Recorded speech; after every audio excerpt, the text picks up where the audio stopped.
Patrick Jagou, Sentier d'auteur, la Jagou d'émissions littéraires produite en partenariat avec la Société des auteurs savoyards. Aujourd'hui, j'ai le plaisir d'accueillir le poète Mohamed Aourag.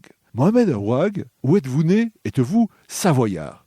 Bonjour, je suis savoyard d'adoption, mais je suis né à Midalt dans le Haut-Atlas au Maroc, où j'ai vécu 25 ans. Je suis venu en France en 84, que je me suis installé en Savoie, j'ai rencontré ma femme savoyarde et puis je suis resté ici, donc voilà. La première fois quand on est retourné au Maroc avec ma femme pour la présenter à ma famille, ma grand-mère nous a dit que quand j'avais l'âge de 4 ans, je lui avais dit que j'irais en France et je me marierais avec une Française. Et puis aussi, j'avais des professeurs français là-bas qui me prêtaient des livres et puis j'avais un professeur justement savoyard d'Aix-les-Bains qui me corrigeait mes poème. Et un jour, il nous a donné le lac de Lamartine. Et puis ce lac de Lamartine, c'est un des poèmes que j'ai essayé d'imiter pour le faire en alexandrin. Et puis j'ai jamais pensé qu'un jour je viendrais habiter ici en Savoie.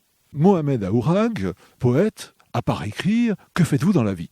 Alors je travaille à l'INSEC, à Technolac, au Bourget du Lac. Je fais de la reprographie pour les profs et puis je fais de la logistique. Et la poésie, c'est ma passion. Donc j'écris sur les gens de ma vallée, de ma montagne au Maroc, pour raconter leur vie. Puis j'écris aussi pour raconter la vie des enfants de la rue, de ma ville, ceux qui ne peuvent pas aller à l'école. Mohamed Aourag, dans quelles circonstances avez-vous commencé à écrire? Donc, vous nous avez parlé de Lamartine, du poème de Lamartine. Est-ce que vous pouvez préciser un petit peu? Alors j'ai commencé à écrire à l'âge de 10 ans, si je me souviens. Et puis tous les textes que j'écrivais, je les cachais, je les montrais à personne. Et puis un jour, ce professeur dont j'ai parlé tout à l'heure, Serge, il a vu un poème à moi, et puis il l'a regardé, et puis il m'a dit « Est-ce que tu en as d'autres ?» Je lui ai dit « Oui », et puis il commençait à me les corriger, à m'encourager. Et puis depuis, j'ai pas arrêté d'écrire. Mohamed Aourag, est-ce que vous voulez bien nous parler de votre dernier livre? Bon, c'est un livre qui me tient à cœur. Dans ce livre-là, c'est des personnages que j'ai rencontrés, que j'ai côtoyés au Maroc. Et puis, parmi eux, ma grand-mère. Je lui dois tout parce que ma grand-mère, elle me racontait des histoires. J'ai beaucoup appris d'elle. Et puis, c'est pour elle que j'ai fait ce livre et je l'ai fait aussi pour montrer un peu la vie des cimes, comme on dit, comme les cimes ici. Mohamed Aourag, est-ce que vous voulez bien, s'il vous plaît, nous lire quelques vers de vos poèmes? Je vais lire un poème que j'ai dédié à ma grand-mère. Regarde des cimes.